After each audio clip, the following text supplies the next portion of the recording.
বৃন্দাবনের মান সরোবর। এই মান সরোবরের জল শ্রীমতী রাধারানীর চোখের জল।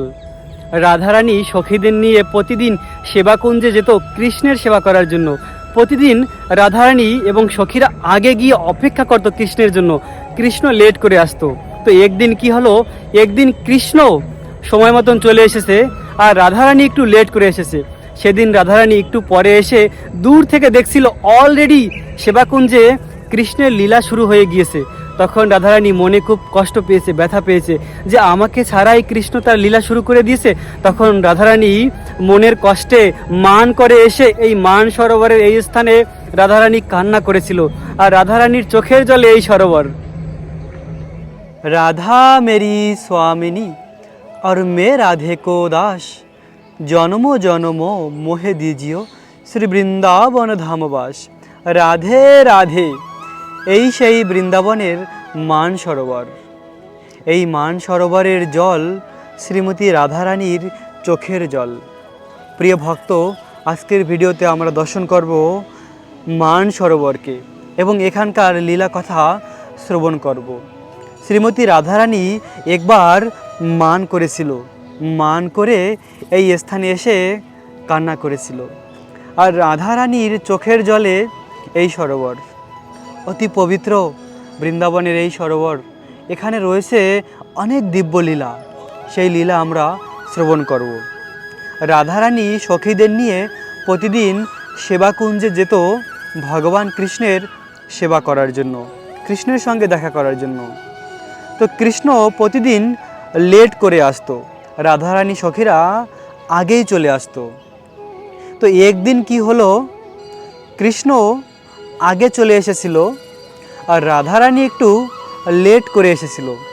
সেই দিন রাধারানী এসে দূর থেকেই দেখছিল যে কৃষ্ণের লীলা অলরেডি শুরু হয়ে গিয়েছে। তখন রাধারানী মান করেছিল, রাধারানী মান করে এই স্থানে চলে এসেছিল। রাধারানী ভাবলো আমাকে আর কি দরকার, কৃষ্ণ আমাকে ছাড়াই তার লীলা শুরু করে দিয়েছে। তাই রাধারানী মান করে এই স্থানে চলে এসেছিল। রাধারানী প্রতিদিন নিজেকে খুব সুন্দর সাজাতো কৃষ্ণকে আনন্দ প্রদান করার জন্য। বৃন্দাবনের ব্রজ গোপিকারা নিজেদের শৃঙ্গার করত ভগবান কৃষ্ণের আনন্দ বিধানের জন্য, কৃষ্ণর ভালো লাগবে তাই। তো রাধারানী রাগ করে তার সমস্ত শৃঙ্গার খুলে ফেলেছে। শৃঙ্গার খুলে যমুনাকে পার করে এই মান সরোবরে এসে রাধারানী কান্না করেছিল। আর রাধারানীর চোখের জলে এই সরোবর। বৃন্দাবনের এই স্থানটি অতি পবিত্র, কেননা এই স্থানের জল শ্রীমতী রাধারানীর চোখের জল। অবশেষে শ্যামসুন্দর কৃষ্ণ বুঝতে পারল যে শ্রীমতী রাধারানী মান করেছে। তাই তো কৃষ্ণ রাধারানীকে খুঁজে খুঁজে এই স্থানে পেয়েছে। এই স্থানে এসে রাধারানীর কাছে ক্ষমা ভিক্ষা করেছে, হে রাধে, তুমি আমাকে ক্ষমা করে দাও এবং তোমার মান পরিত্যাগ করো। মানকে পরিত্যাগ করে চলো সেবাকুঞ্জে, আমরা লীলা শুরু করব। হে রাধে, তোমাকে ছাড়া লীলায় কোনো আনন্দ আসে না আমার, তুমি চলো। তো রাধারানী কোনোভাবেই কৃষ্ণের কথা শুনছিল না, রাধারানী মান করে বসেছিল। অবশেষে শ্যামসুন্দর কৃষ্ণ রাধারানীর চরণে তার সবথেকে মূল্যবান বাঁশি রেখে দিয়েছিল এবং ক্ষমা ভিক্ষা করেছিল, কিন্তু তাও রাধারানী মানছিল না। তারপরে কৃষ্ণ রাধারানীর বিরহে কান্না করেছিল। কৃষ্ণের চোখের জল রাধারানীর চরণে পড়েছিল। তখন রাধারানী তার মানকে পরিত্যাগ করেছিল। তো রাধা কৃষ্ণের এই লীলা অতি অন্তরঙ্গা লীলা।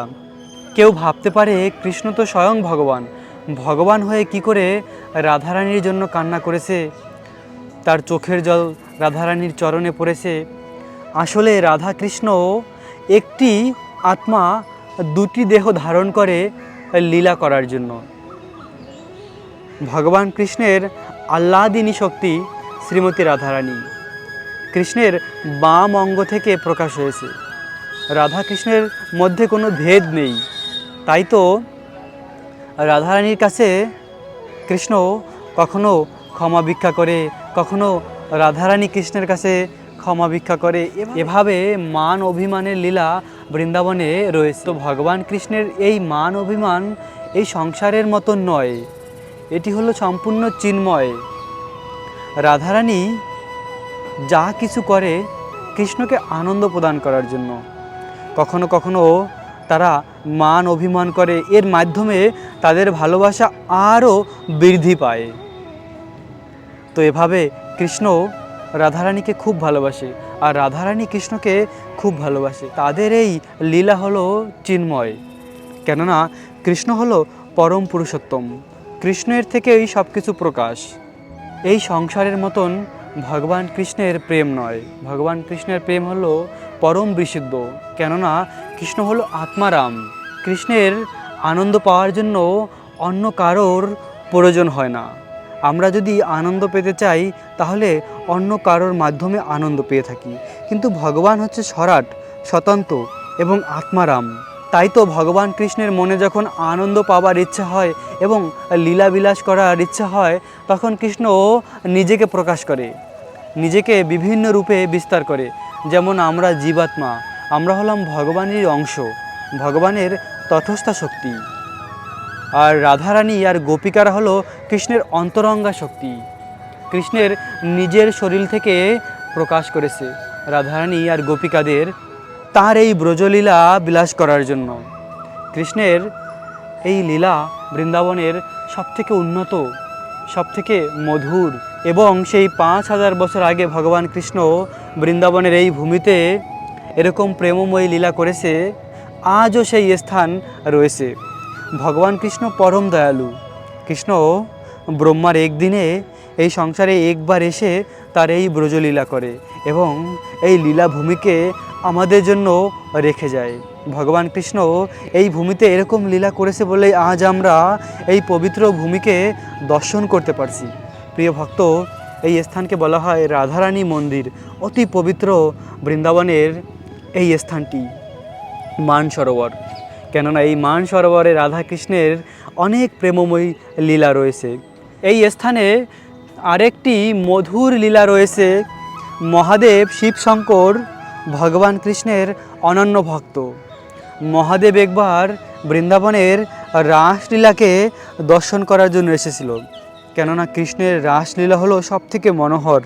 তাই তো মহাদেব চেয়েছিল কৃষ্ণের রাসলীলায় প্রবেশ করার জন্য, কিন্তু রাসলীলায় প্রবেশ করতে হলে গোপিকাদের শরীর প্রাপ্ত হতে হয়। তাই তো মহাদেব যখন রাসলীলায় প্রবেশ করার জন্য এসেছিল, তিনি এই সরোবরে এসে স্নান করেছিল। মহাদেব এই মান সরোবরে স্নান করে গোপী হয়ে গিয়েছিল, গোপী হয়ে রাসলীলায় প্রবেশ করেছিল। এবং এখনও রয়েছে মহাদেবের একটি মন্দির বৃন্দাবনে, যে মন্দিরটির নাম হলো গোপেশ্বর মহাদেব। মহাদেব গোপী হয়ে গিয়েছিল, গোপী রূপ ধারণ করে বৃন্দাবনের কৃষ্ণের রাসলীলায় প্রবেশ করেছিল। মহাদেব হলো শুদ্ধ ভক্ত। যারা ভগবানের শুদ্ধ ভক্ত তারাই শুধু রাসলীলায় প্রবেশ করতে পারে। তাই মহাদেব হলো ভগবানের শুদ্ধ ভক্ত। তাই তিনি এভাবে গোপীর শরীর ধারণ করে কৃষ্ণের মধুর রাসলীলায় প্রবেশ করেছিল। এবং নারদমণিও একবার এসেছিল। নারদমণিও হলো ভগবানের শুদ্ধ ভক্ত। তিনিও রাসলীলায় প্রবেশ করার জন্য এসেছিল। তিনি কুসুম সরোবরে স্নান করে গোপী হয়ে গিয়েছিল, তিনিও রাসলীলায় প্রবেশ করেছিল। তো ভগবান কৃষ্ণের এই ব্রজ বৃন্দাবনের লীলা সর্বমনোহর, সকলের চিত্তকে আকর্ষণ করে, সকলের মনকে হরণ করে কৃষ্ণ তার এই মধুর বৃন্দাবন লীলার মাধ্যমে। বৃন্দাবনের এই পুরো 84 কোষ অতি পবিত্র, আর প্রতিটি জায়গায় রয়েছে ভগবান কৃষ্ণের মধুর লীলা। বৃন্দাবনে 12টি মুখ্য বন রয়েছে এবং হাজার হাজার উপবন রয়েছে। এবং ভগবান কৃষ্ণ এক একটি বনে গিয়ে অনেক লীলা করেছে। অনেক স্থান রয়েছে বৃন্দাবনে যে স্থানে ভগবান কৃষ্ণ অনেক লীলা করেছে। তো এই স্থানটি হলো অতি পবিত্র। ভগবান কৃষ্ণের এরকম মধুর লীলা এই স্থানে হয়েছে। রাধা কৃষ্ণের চোখের জলে এই সরোবর। তো এখন আমরা এই সরোবরের জলকে স্পর্শ করব এবং মাথায় লাগাবো। প্রিয় ভক্ত, আপনাদের সকলের উদ্দেশ্যেও এই জলকে আমি অর্পণ করব। চলুন প্রিয় ভক্ত, আমরা স্পর্শ করি এই অতি পবিত্র জলকে। দেখুন, এই জল স্বয়ং শ্রীমতী রাধারানীর চোখের জল। এই জলকে মাথায় লাগালাম এবং প্রিয় ভক্ত, আপনারা যারা এই ভিডিওটি দেখছেন, আপনাদের সকলের উদ্দেশ্যে এই জলকে অর্পণ করলাম। জয় শ্রী রাধে, জয় শ্রী রাধে। রাধারানীর চোখের জল অতি পবিত্র। আহা হা হা। ব্রহ্মাণ্ডের সবথেকে শ্রেষ্ঠ স্থান বৃন্দাবন, আর এই বৃন্দাবনের সমস্ত স্থানে রয়েছে রাধা কৃষ্ণের লীলায় ভরপুর। অতি আনন্দ লাভ করা যায় বৃন্দাবনের রাধা কৃষ্ণের এই লীলা ভূমিকে দর্শন করে। কত পবিত্র এই ভূমি, যে ভূমিতে পরম পুরুষোত্তম ভগবান শ্রীকৃষ্ণ তার প্রেমময়ী লীলা করেছে। একবার ভেবে দেখুন প্রিয় ভক্ত, ভগবান কত ভক্তবৎসল।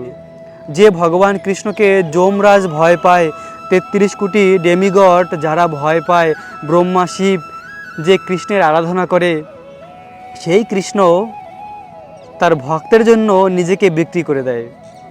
ভগবান ভক্তের কাছে একদম কোমল, আর যারা ভক্তি না করে, অভক্ত, তাদের জন্য ভগবান অনেক কঠিন যম রূপে তাদের কাছে প্রকাশিত হয়। তাই তো ভগবান হলো সবথেকে দয়ালু। ভগবানকে ভক্তির মাধ্যমেই কৃষ্ণকে লাভ করা যায় এবং কৃষ্ণকে জয় করা যায়। তাই এই অতি পবিত্র লীলাভূমিকে দর্শন করলে আমাদের কৃষ্ণের প্রতি প্রেম ভালোবাসা হৃদয়ে জাগৃত হবে। কেননা এই ভূমি হলো ভগবান কৃষ্ণ থেকে অভিন্ন। তাই তো প্রিয় ভক্ত, এই পবিত্র মান সরোবরকে দর্শন করুন আর প্রার্থনা করুন রাধারানীর চরণে। রাধারানীর চরণে প্রার্থনা করুন, হে রাধে, হে কিশোরীজি, আমাদেরকেও বৃন্দাবন ধাম প্রাপ্ত হওয়ার দুর্লভ সুযোগ দিন। রাধারানীর চরণে প্রার্থনা করলে রাধারানী অবশ্যই আমাদের বৃন্দাবন ধাম দান করবে। এই বৃন্দাবন ধামে বসবাস করার কৃপা লাভ করতে পারবো আমরা। প্রিয় ভক্ত, এভাবে আমরা দর্শন করব বৃন্দাবনের অতি পবিত্র স্থানগুলিকে, যে স্থানে ভগবান কৃষ্ণ তার মাধুর্যমণ্ডিত লীলা করেছে। আজকের ভিডিও এখানেই সমাপ্ত করব। দেখা হবে আগামী ভিডিওতে। রাখবেন নিজেদের অনেক যত্ন এবং থাকবেন কৃষ্ণ ভাবনাময়। রাধে রাধে।